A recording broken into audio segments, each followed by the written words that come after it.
This is Hannibal here from thehannibaltv.com. Really, the only thing people are still talking about from the Survivor Series, or not the Survivor Series, Elimination Chamber from Montreal, where Survivor Series 97 famously happened, is this back and forth between Ariel Helwani, reporter of MMA that interviews wrestlers.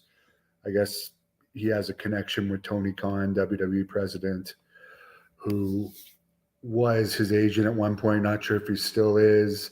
He worked for WWE over the weekend. He put out a video about it.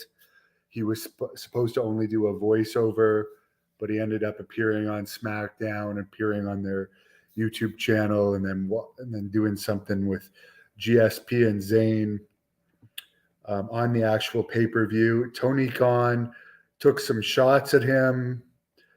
And a funny point that Helwani puts out here is Khan insulted him and compared him to Tony Schiavone, where Helwani said, "What's that supposed to mean?"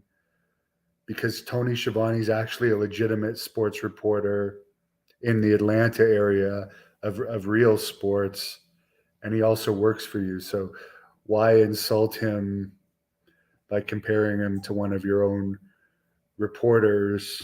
But basically, Khan was offended because he's saying it's not biased that he's doing a WWE job, where Ariel's saying, "Hey, you can hire me if you want."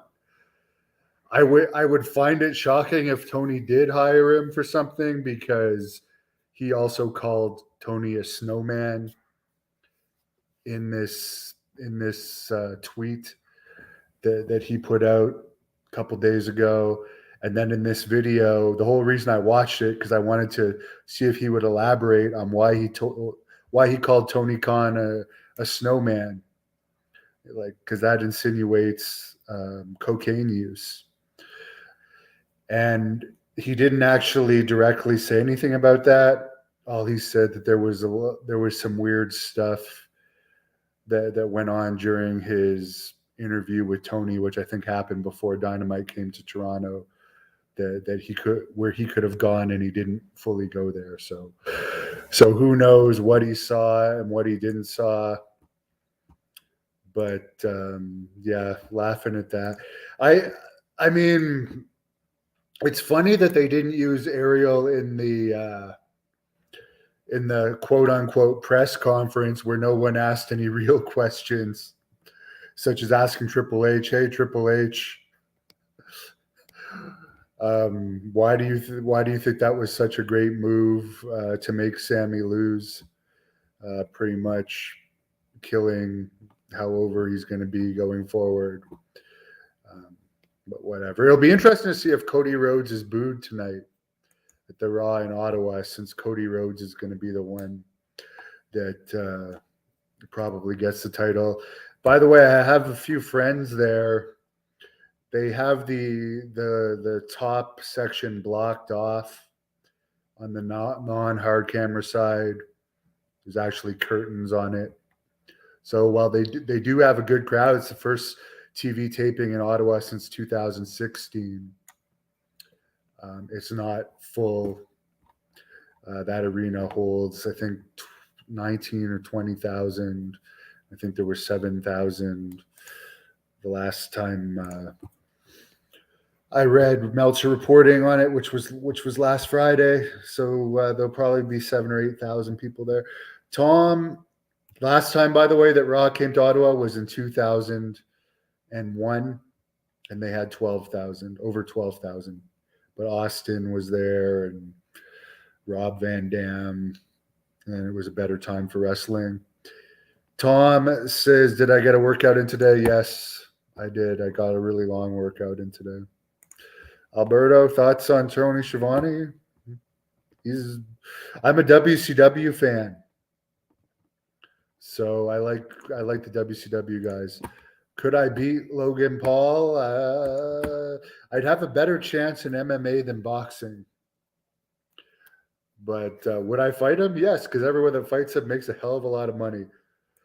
By the way, I am, for the first time ever, going to do a a watch along. I think I'm not going to do video though because I don't want to be on video for 3 hours. Neither does Piper, because Piper is sleeping beside me right now. Sorry to wake you, Piper. But I'll do an audio watch along and I'll put up your comments of Raw. What was my favorite WWE book? I liked Ric Flair's a lot. Charles says higher ticket prices. People are getting harassed in their house. Sami Zayn had somebody thrown out a few years ago for verbally offending him. Long way from when the Road Warriors would just beat the crap out of people who attacked them. I can't imagine wrestlers now getting their feelings hurt. I mean, the whole point of wrestling in the old days was to go and be able to release your inhibitions. And wrestlers were supposed to be the toughest in the world, not the type that you're going to offend by hurting their feelings. I was never really a Sting fan, Tom. No, I was a Ric Flair fan.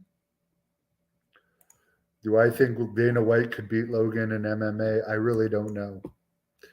Really don't know. But apparently, I have no doubt Dana White's tough and is a good boxer. Logan Paul, though, is a good fighter for sure, and he's been trained with the best.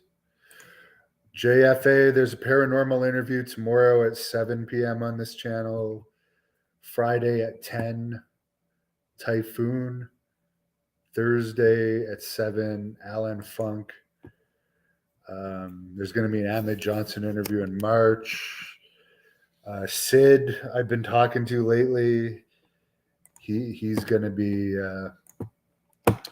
doing an interview with me. Eminence Lee, too. So, yeah, overall, I just think it's funny that the two things coming out of Elimination Chamber were the Tony Khan Helwani thing, which, as I said, I think Helwani's overrated, but he's definitely better than the current WWE announcers.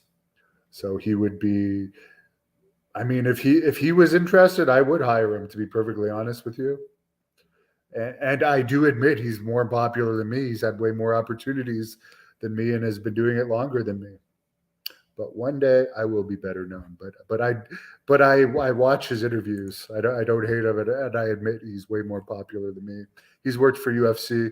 He works for lots of big companies and has access to interview people for free. That's one of the things he's been criticized for, insulting UFC for not paying their fighters enough, which I agree with. The $50,000 bonuses have been around for decades. And we have inflation, but he doesn't actually pay people for interviews. I wish I had access to people without having to pay them. That would be amazing. So congratulations to him. And you won and he won his little mini feud with Tony Khan, because Tony Khan just looks bad out of that. Like, why is he even watching WWE to see Ariel on there? Fred Ottoman, the Shockmaster himself, is still alive. And there's been some Shockmasters and moments in WWE recently with the botch of Uncle Howdy jumping off the platform and completely missing LA Knight, and then the Top Dollar botch, which, by the way, what do you expect when you sign guys with no experience and they do jack shit during the time that they're fired? Both Uncle Howdy and Top Dollar, to my knowledge, didn't wrestle at all during the time they were released. It's like, you've been sitting on your couch for anywhere from a couple months to a couple years. Let's reward you with a WWE contract. There's no buzz about you. Let's give you guys a contract. And then they get surprised when they have embarrassing botches. Anyways, I'm going to be right back with my live watch along of Raw. Thank you for watching the Hannibal TV. Please like this video if you enjoyed it and click the subscribe